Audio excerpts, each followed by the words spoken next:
মানুষের জমি নিয়ে খেলা হচ্ছে কেন? তুমি প্রশাসন, তুমি জবাব দাও। জনস্বাস্থ্য কারিগরি দপ্তরকে এলাকায় পরিশ্রুত পানীয় জল প্রকল্প নির্মাণ করার জন্য জমিদান করেছিলেন স্থানীয় এক যুবক। আশ্বাস মিলেছিল সেই জমিতে জল প্রকল্প হলে 2টি ক্যাজুয়াল অপারেটরের চাকরি মিলবে। এরপর সেই জমি রেজিস্ট্রি হয়ে যায়। মাটির পরীক্ষা করার পর পাম্প বসানোর জন্য মেশিনও চলে আসে, কিন্তু পরবর্তীতে আর কাজ হয়নি। পার্শ্ববর্তী এলাকার এক তৃণমূল কর্মীর জমিতে বসেছে সেই পিএইচই। ওই যুবক বারবার স্থানীয় তৃণমূল বিধায়ক এবং দপ্তরে গিয়েও ঘুরে এসেছেন, কিন্তু কোনো লাভ হয়নি। অবশেষে ওই যুবকের সমর্থনে টায়ার জ্বালিয়ে বিক্ষোভ দেখালেন এলাকাবাসী। এলাকার বিধায়ক নিহার রঞ্জন ঘোষ জানান, ভিত্তিহীন অভিযোগ করা হচ্ছে। এলাকায় সঠিকভাবে জল সরবরাহ করার জন্য ওই জমিতে পিএইচই বসানো যাবে না, সেক্ষেত্রে জল সংকট থেকেই যাবে। তাই দপ্তরের লোকেরা অন্যত্র কাজ করছে। পাপ্পু তার জমি নিয়ম অনুযায়ী ফেরত পেয়ে যাবে। এ প্রসঙ্গে জনস্বাস্থ্য কারিগরি দপ্তরের চাচল মহকুমার অ্যাসিস্ট্যান্ট ইঞ্জিনিয়ার সুমিত ঘোষ বলেন, উনি প্রথমে যে জমির কথা বলেছিলেন তার সামনে রাস্তা ছিল, কিন্তু পরে উনি পেছনের দিকে জমি দিয়েছেন যাতে কোনো রাস্তা নেই, তাই আমরা ওনার জমি আর নিচ্ছি না। পিএইচির জন্য জমি দান করেছিলাম।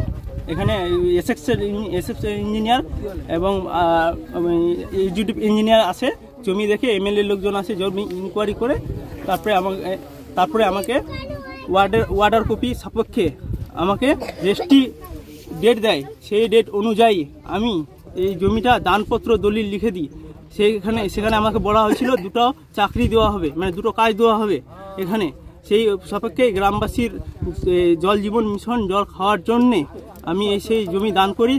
আবার রেজিস্ট্রি হওয়ার 28 দিন পর সোয়েল টেস্ট হয় আমার জমিতে। সোয়েল টেস্ট হওয়ার 7 দিন পর আমার জমিতে পাম্প বসার জন্য মেশিন আসে। সেই আমার জমিতে ধান থাকার দরুন সেই পাম্প 2 নম্বর পাম্পে বড় বসতপুর মৌজায় বসে।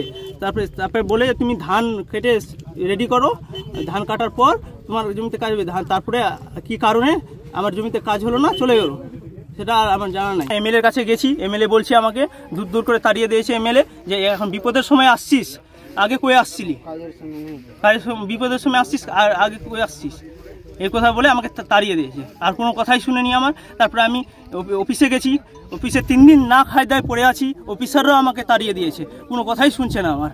অনুমান করা যাচ্ছে যে টাকা দিতে পারেনি বলেই সেই কাজটা অন্যত্রে চলে গেছে। পিএইচই দপ্তরের সঙ্গে এদের কিন্তু অনেকবার কথা হয়েছে এবং পিএইচই দপ্তর কিন্তু তাদেরকে কথা দিয়েছে যে তোমাদের জমি কিন্তু তোমরা নির্দিষ্ট সময়ে ফেরত পাবে। আমাদের একটু যে নিয়মকানুনগুলো আছে সেগুলো করতে সময় লাগবে, সময়টার মধ্যে আমরা তোমাদের জমি কিন্তু ফেরত দেব। এই ভদ্রলোক আমার কাছেও এসেছিলেন, আমি পিএইচই দপ্তরের সঙ্গে তাদের যোগাযোগ করিয়ে দিই এবং তাদের কথাও বলিয়ে দিই। কিন্তু এরা একটা রাজনৈতিক দলের সঙ্গে, বিরোধী রাজনৈতিক দলের সঙ্গে এবং কিছু মানুষ স্বার্থসিদ্ধি করার জন্য এরকম একটা সিনকিট করে দলকে বদনাম করার চেষ্টা করছে। আজকে কিন্তু পিএইচই দপ্তরের অ্যাসিস্ট্যান্ট ইঞ্জিনিয়ার ছিলেন, তার সঙ্গেও আমার কথা হয়েছে। তারাও কিন্তু নির্দিষ্টভাবে একটি কথা বলেছেন যে ওখানে কোনো মতেই স্কিম করা যাবে না। স্কিম করলে কিন্তু যারা আজকে আন্দোলন করছে যারা এটাকে নিয়ে দলকে একটা এবং এই পিএইচিকে বিপদে ফেলার চেষ্টা করছে, তারাই জল পাবেন না। সুতরাং উদ্দেশ্য মানুষকে জল দেওয়া, উদ্দেশ্য কার জমি নেবে, কাকে চাকরি দেবে, এটা তো উদ্দেশ্য নয়। সুতরাং যে অভিযোগটা করছে জায়গা ফেরত পাওয়া, সেটা খুব দ্রুততার সঙ্গে জায়গা ফেরত পেয়ে যাবে, এটা আমি যতটুকু পিএইচির সঙ্গে কথা বলে জানতে পেরেছি। হরিশ্চন্দ্রপুর থেকে সৌরভ মিশ্রের রিপোর্ট, উত্তরবঙ্গ সংবাদ।